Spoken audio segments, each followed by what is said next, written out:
आप जब कहते हो कि मैं अपने को एक शरीर, एक मन, बुद्धि या जात धर्म वाले मानते हो, और जो आप बाहर देखते हो दूसरे को, उसको आप संसार कहते हो, और उस संसार में भी दो स्थिति दिखाई पड़ती है। एक बाहर जो आप देखते हो आँख से, जिसके साथ आप बात करते हो, एक दूसरे की जो आप मन में उस संसार के बारे में चिंतन करते हो।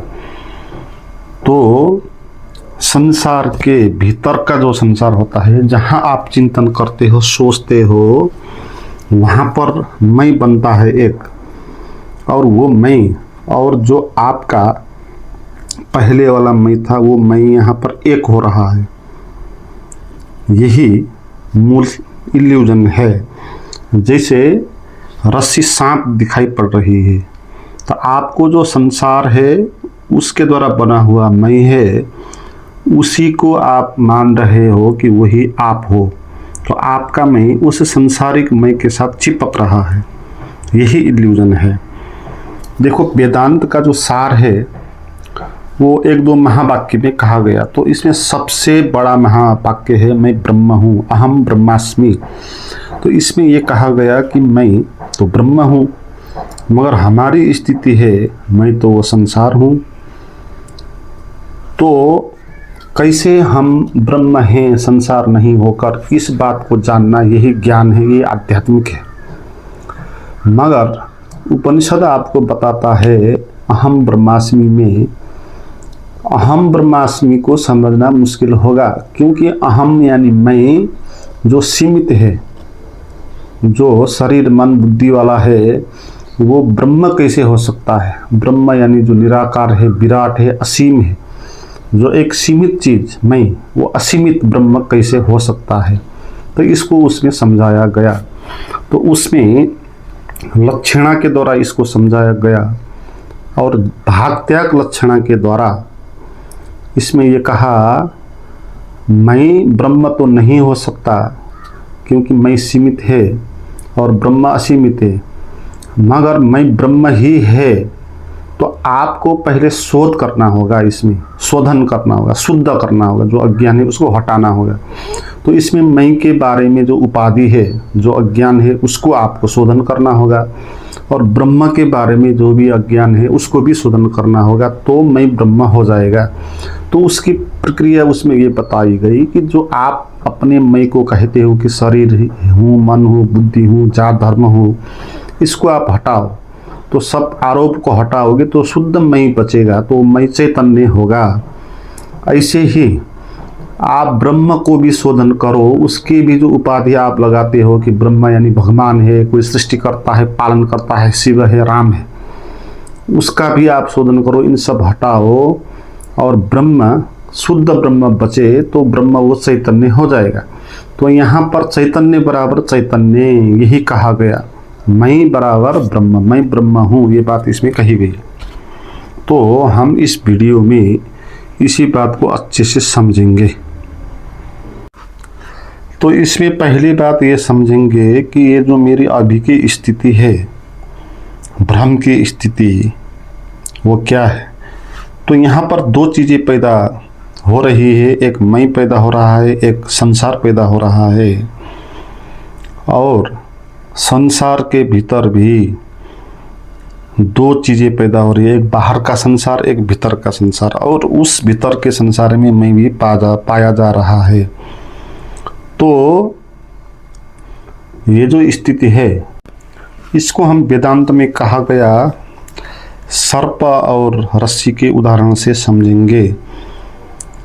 तो जैसे हमको एक रस्सी सर्प के रूप में दिखाई पड़ती है, मगर सांप होती नहीं, ऐसे ही यह संसार हमको मैं दिखाई पड़ता है, जबकि मैं होता नहीं। तो जब आप सांप को देखते हो, उस पर जो असली ज्ञान है वो छिप जाता है, और नकली ज्ञान जो है वो आ जाता है। नकली ज्ञान है कि वो सांप है। जब नकली ज्ञान आ जाता है तो अपना असर दिखाता है, और उसका असर है भय। फिर आप भयभीत हो जाते हो। मगर जिस टाइम पे आप भयभीत हो जाते हो, उस टाइम पे वो असली ज्ञान कहाँ छिपा था, उस असली ज्ञान को ढूंढना है। और आपको किस प्रक्रिया के द्वारा वो रस्सी सांप नजर आई थी, उस प्रक्रिया को भी समझना होगा। इसी तरह ये संसार आपको मैं कैसे अनुभव में आने लगा, इसको भी समझना है। जब मैं ये संसार हूँ, मन हूँ, बुद्धि हूँ हम कहते हैं, तब जो शुद्ध ज्ञान है, जो मैं ब्रह्म हूँ, वो ज्ञान कहाँ छिपा है? वो तो होगा असली ज्ञान, मगर मैं संसार हूँ कहने में वो छिप गया। जैसे रस्सी सांप है कहने में वो छिप गया, रस्सी छिप गई, ऐसे ही ब्रह्म का ज्ञान भी छिप गया और वहाँ सांप का ज्ञान आ गया और संसार का ज्ञान आ गया। यहाँ देखो, दृश्य है रस्सी, आप देखा रस्सी को, फिर आपने अच्छे से इसको देख नहीं पाया, आपको लगा कि ये सांप है, तो सांप को आपने रस्सी में आरोप कर दिया, चिपका दिया सांप को रस्सी में, और उसके बाद आपको ज्ञान ये हुआ कि ये रस्सी सांप है। फिर उसका रिजल्ट ये हुआ कि आप घबरा गए और जो असली ज्ञान है वो छिप गया। इसी तरह जो भी असली स्थिति है वो है ब्रह्म की, ब्रह्म है, मैं ब्रह्म हूँ, मगर हमने संसार में, शरीर में, मन में, बुद्धि में जो भी है संसार, उसमें मैं को चिपका दिया, आरोप कर दिया, ये हमने किया। फिर उसके द्वारा ज्ञान क्या प्राप्त हो गया कि मैं संसार हूँ, जैसे रस्सी सांप है, इसी तरह मैं शरीर हूँ, ये ज्ञान हुआ। फिर इसका रिजल्ट क्या हुआ कि हम भयभीत हो गए, क्योंकि मैं संसार हूँ तो मेरी मृत्यु होगी, मैं शरीर हूँ तो मेरी मृत्यु होगी। असल में मृत्यु का ही फेर होता है। रस्सी को सांप देखने के बाद जो डर होता है वो मृत्यु का ही डर है, कहीं सांप काट लेगा तो मेरी मृत्यु हो जाएगी। देखो, अब आपको इस समस्या से बाहर आने के लिए, भ्रम से, ये जानना होगा कि आरोपण हुआ कैसे और क्यों हुआ। तो उपनिषद और वेदांत और शंकराचार्य यही कहते हैं, इसी बात को समझाते हैं। वो कहते हैं इस आरोपण का कारण है अध्यास। एक नया टर्म यूज करते हैं, अध्यास। अध्यास का अर्थ है जो है विषय, उसको जो नहीं है विषय उसके साथ थोपना। ठीक है, जैसे जो है रस्सी, उसमें जो नहीं है सांप, उसको चिपका देना। इसके द्वारा फिर सत्य छिप जाएगा, फिर इसके द्वारा रस्सी छिप जाएगी कुछ क्षण के लिए और सांप दिखाई पड़ेगा। इसी तरह हम जो है मैं यानी ब्रह्म, जो ब्रह्म है उसको हम जो नहीं है, जो नहीं है यानी संसार, तो उसको चिपका रहे हैं। यानी जो है आत्मा, उसको जो नहीं है शरीर, उसके साथ चिपका रहे हैं कि वो हम कह रहे हैं कि ये है। तो इस अज्ञान को तोड़ के छिपा हुआ ज्ञान को वापस लेके आना है। फिर इस बात को जानना है कि आप संसार नहीं, शरीर नहीं, आप ब्रह्म हो। अहम ब्रह्मास्मि, अहम ब्रह्मास्मि, मैं ब्रह्म हूं। इसको हम सीधे अर्थ में समझ नहीं पाएंगे, अभिधा अर्थ में समझ नहीं पाएंगे, क्योंकि मैं ब्रह्म कैसे हो सकता है? मैं तो सीमित है, एक शरीर है या एक मन है, एक संसार है। ब्रह्म यानी जो विराट है, अनंत है, तो जो सीमित चीज है वो असीमित नहीं हो सकती। इसलिए यहाँ पर पहला जो अभिधा अर्थ है, उस अर्थ से हम इसको समझ नहीं पाएंगे, हमको दूसरा लक्षणा का अर्थ लेना पड़ेगा। जैसे कोई कहे कि मेरा घर गंगा में है, तो घर गंगा में नहीं हो सकता, इसलिए पहला अर्थ उसमें लागू नहीं होगा। उसका दूसरा मीनिंग लगेगा कि गंगा में घर है नहीं, गंगा के किनारे घर है, ये होगा।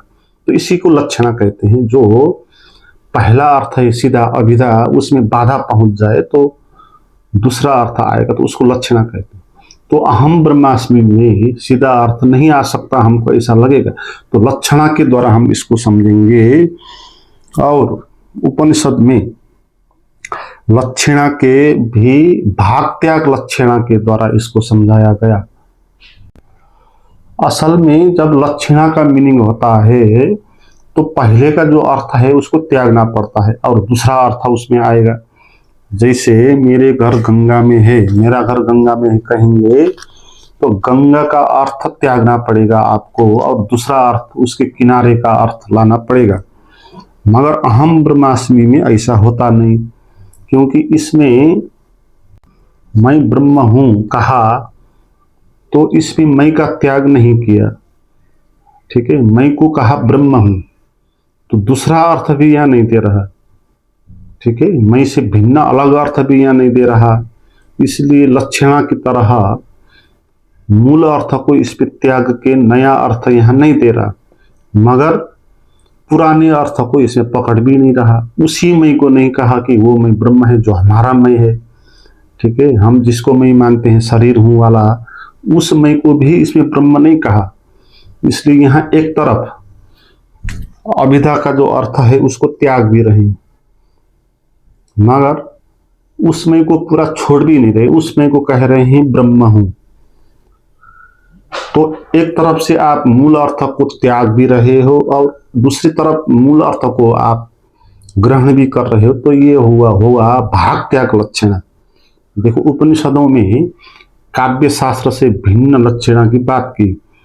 जो काव्य शास्त्र में आता है अभिधा लक्षणा, लक्षणा के जो प्रकार आते हैं जहत लक्षणा, अजहत लक्षणा, सारोपा लक्षणा या साध्यवसाना लक्षणा, तो उसमें क्या होता है कि लक्षणा दो किस्म के अर्थ देंगे। या पहला ये होगा कि वो जो नया दूसरा मीनिंग होगा वो पहले से बिल्कुल ही अलग होगा। जैसे मेरे घर गंगा में है तो गंगा के अर्थ किनारे हो जाएगा, या तो इस तरह मूल अर्थ को त्याग के दूसरा अर्थ देगा, त्याग करेगा, या तो पहले अर्थ पहले शब्द का ही अर्थ देगा, उसके संबंधित ही ज्यादा अर्थ देगा। जैसे गांव जग रहा है, तो इसमें गांव जग नहीं सकता, कोई आदमी तो नहीं है गांव, मगर इसमें कहा गांव वाले जग रहे, तो इसमें गांव का जो अर्थ है उसको त्याग नहीं रहा है। तो कोई चीज त्यागनी पड़ती और कोई चीज जोड़नी पड़ती, मगर मैं ब्रह्म हूं में ऐसा नहीं हो रहा। मैं ब्रह्म हूं में मैं का मूल अर्थ जो है वो बचा भी रहेगा और मैं का जो व्यवहारिक अर्थ है वो मिटेगा भी। तो इसको कहा कि भाग त्याग लक्षणा के द्वारा इसको हम समझेंगे।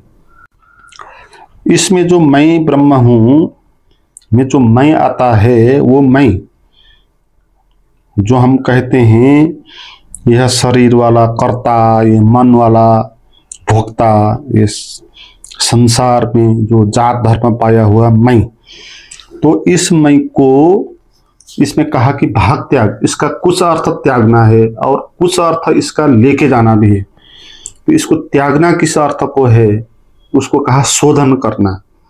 ठीक है, तो मैं का जो गलत अर्थ है, जो उपाधि लगाई है मैं की, मैं शरीर हूं, मन हूं, संसार हूं, ये अर्थ को त्यागना होगा। ठीक है, मगर पूरे ही मैं नहीं त्यागा जाएगा। मैं में जो उपाधि लगाई ना, ये सब चीजें त्यागनी होगी। तो जब आप शरीर और मन और संसार को त्याग के जो आप हो उसी को बचा रखोगे, उसका मैं को शुद्ध करके केवल मैं रहेगा जब, तो वहां पर वो मैं फिर शुद्ध मैं हो जाएगा और वो शुद्ध मैं चैतन्य हो जाएगा। इसी तरह जब हम ब्रह्म को भी उपाधि लगा रहे हैं ना, ब्रह्म यानी भगवान है, शिव, गोपाल, रमेश, सृष्टि का कर्ता, सर्वशक्तिमान है कोई आदमी, इस तरह, तो हमने ब्रह्म में भी उपाधि लगाया हुआ है। असल में हमारे भीतर उपाधि है, इसीलिए हम ब्रह्म में भी उपाधि लगाएंगे। हम अपने को कहेंगे कि शरीर हूं, तो फिर ब्रह्म को भी मानेंगे कि ब्रह्म यानी कोई शरीर वाला है, इसलिए हम ब्रह्म का भी मूर्ति पूजा करेंगे, मूर्ति बनाएंगे। हम अपने को मन मानते हैं, कर्ता मानते हैं, तो हम ब्रह्म को भी मानेंगे कि वो भी कर्ता है, सृष्टि को चला रहा है जिस तरह मैं चला रहा हूँ। तो हम अपने में जो भी उपाधि लगा रहे हैं वो उपाधि ब्रह्म भी लगा, इसलिए हमारा जो ब्रह्म है, हमारा जो भगवान है वो भी अशुद्ध है, शुद्ध हुआ हुआ भगवान नहीं। हमारा मैं भी अशुद्ध है, हमारा भगवान भी अशुद्ध है। तो हमने अपने मैं को भी शुद्ध करना है और ब्रह्म को भी शुद्ध करना है। तो ब्रह्म में जो उपाधि हम लगा रहे हैं, ब्रह्म यानी यह है करके ईश्वर मान रहे हैं, सृष्टिकर्ता मान रहे हैं, उसको भी हटाओ, तो शुद्ध ब्रह्म को ही रखो। तो शुद्ध ब्रह्म क्या हो जाएगा? फिर चैतन्य हो जाएगा। तो यहां पर फिर क्या हो गया? मैं अब ब्रह्म हो गया, क्योंकि मैं शुद्ध स्थिति में वो चैतन्य होता है और ब्रह्म भी शुद्ध स्थिति में चैतन्य होता है, इसलिए मैं होता है ब्रह्म। मगर अशुद्ध स्थिति के कारण, मैं में उपाधि लगाने के कारण ब्रह्म भी में भी उपाधि लग जाती और हम भ्रम में पड़ के अपने को मान लेते हैं मैं शरीर हूँ, मन हूँ, शरीर हूँ, और भगवान कोई राम है, शिव है, कृष्ण है, या अपने अपने धर्म के अपने अपने भगवान होंगे। तो ये स्थिति हमारी है। मगर अहम ब्रह्मास्मि इस तरह आपको क्लियर कर देती है बात, और ये एक महावाक्य काफी होता है। देखो इसको महावाक्य क्यों कहा? सबसे श्रेष्ठ वाक्य। इस वाक्य को अगर आप अच्छे से सुनेंगे, समझेंगे, तो ये वाक्य काफी हो जाता है आपको मुक्ति दिलाने के लिए, और कुछ आपको करना नहीं पड़ता। तो और ऐसा वाक्य ये नहीं कि सामान्य और वाक्य होते हैं, जैसे हमने कहा सामान्य और वाक्य में तो लक्षणा होता है, तो उसके अर्थ या त्याग होते हैं या योग होते हैं। तत्वमसि में ऐसा नहीं होता, तो इसलिए इसको कहा है महावाक्य। ठीक है, ऐसे महावाक्य 3-4 बताए गए उपनिषद में, जिसमें तत्वमसि में भी वही बात हो रही है। तत्व यानी वो ब्रह्म, असि यानी वो मैं, तो यहाँ पर भी वही बात हो रही। अयमात्मानम प्रज्ञानम, प्रज्ञान ब्रह्मम है, तो यहाँ भी वही बात हो रही। तो एक ही ऐसा एक बोध है, एक ही ऐसा एक ज्ञान है महावाक्य का, जिसको आप अच्छे से शोधन करेंगे, अपने में लागू करेंगे, तो आपको ये मुक्ति कर देंगे। मित्रों, मेरे साथ आप अगर और ज्यादा जुड़ना चाहते हैं, प्राइवेट गाइडेड मेडिटेशन की वीडियो प्राप्त करना चाहते हैं, अभी ऑनलाइन सत्संग हो रहा है 1 हफ्ते के बाद, तो उसमें आप इन्वॉल्व होना चाहते हैं, और आगामी जो ध्यान की शिविर होगी अक्टूबर में, तो उसमें आप आना चाहते हैं, तो आप वीडियो में जो डिस्क्रिप्शन दिया हुआ है, डिस्क्रिप्शन को चेक करें, वहां का इंफॉर्मेशन देखें और उसके दिए हुए निर्देश के अनुसार जुड़ें। Thank you.